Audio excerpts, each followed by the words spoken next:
Israel ने एक बार फिर से गाजा की शांति को जोरदार बारूदी धमाकों से भंग कर दिया है।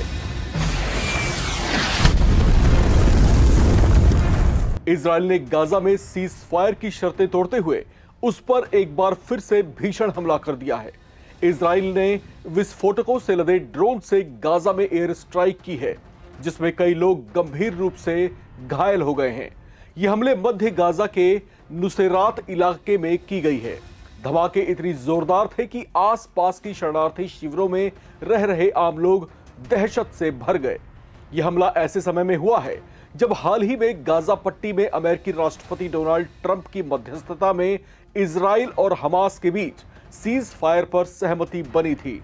इन हमलों को लेकर तेल अवीव से इजरायली रक्षा बल आईडीएफ की ओर से जारी बयान में यह दलील दी गई है कि हमला इस्लामिक जिहाद के सदस्यों को निशाना बनाकर किया गया था, जिसका मकसद कथित तौर पर इजरायली सेना पर सुनियोजित हमलों को रोकना था।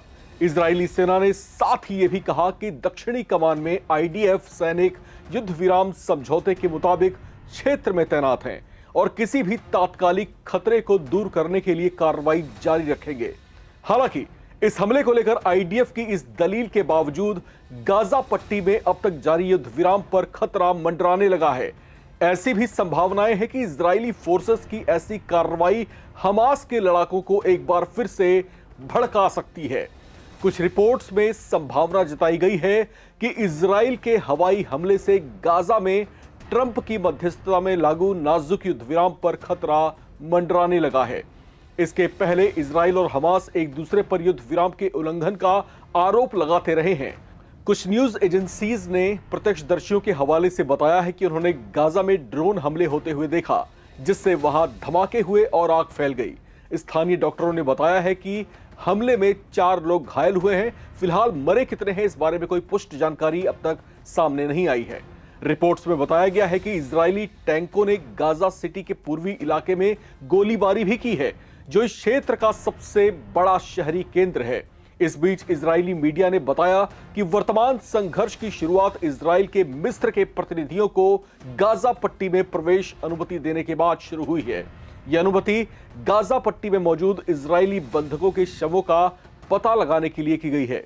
इसके पहले इजराइल ने गाजा में विदेशी अधिकारियों के प्रवेश पर प्रतिबंध लगा दिया था। इजराइल और हमास के बीच युद्ध विराम समझौते के तहत फिलिस्तीनी आतंकी समूह ने 7 अक्टूबर को अगवा किए गए सभी इजरायली बंधकों को वापस करने का वादा किया है। हालांकि 18 पीड़ितों के अवशेष अभी भी गाजा पट्टी में ही हैं। इसके पहले हमास ने हमले के दौरान पकड़े गए सभी 20 जीवित बंधकों को रिहा कर दिया है। रिहा किए गए बंधकों को रेड क्रॉस की अंतर्राष्ट्रीय समिति को सौंप दिया गया और अब वे इजराइल में अपने परिवारों से मिल चुके हैं। लेकिन एक तरफ जहां पर बंधकों का आदान प्रदान किया जा रहा है, दोनों तरफ से बंधक छोड़े जा रहे हैं, लेकिन इस बीच अब जिस तरह की कार्रवाई इजराइल ने एक बार फिर से गाजा में की है, इसने कहीं ना कहीं हमास के लड़ाकों की नाराजगी को, उनके गुस्से को दोबारा से भड़काने का काम किया है। हालांकि इसको लेकर के हमास ने अभी कोई खास रिटेलिएट नहीं किया है, लेकिन पूरी संभावनाएं हैं कि जो शुरुआत अब की बार इजराइल ने की है, हमास उसको छोड़ेगा नहीं, इसका मुंह तोड़ जवाब जरूर देगा। क्योंकि हमास की फितरत रही है कि वो वेट एंड वॉच की पोजीशन में रहता है और फिर अचानक से हमला करके चौंका देता है।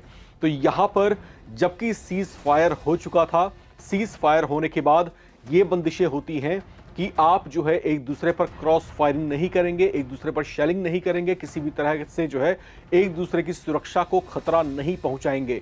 इसके बावजूद इजराइल पर अब एलिगेशंस लग रहे हैं कि उसने सीज फायर वायलेशन किया है।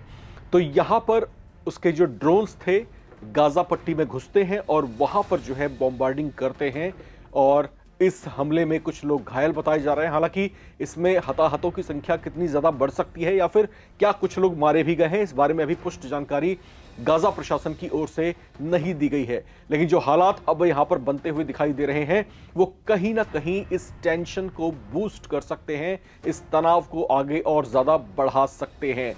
क्या इजराइल और हमास फिर से आमने सामने होंगे?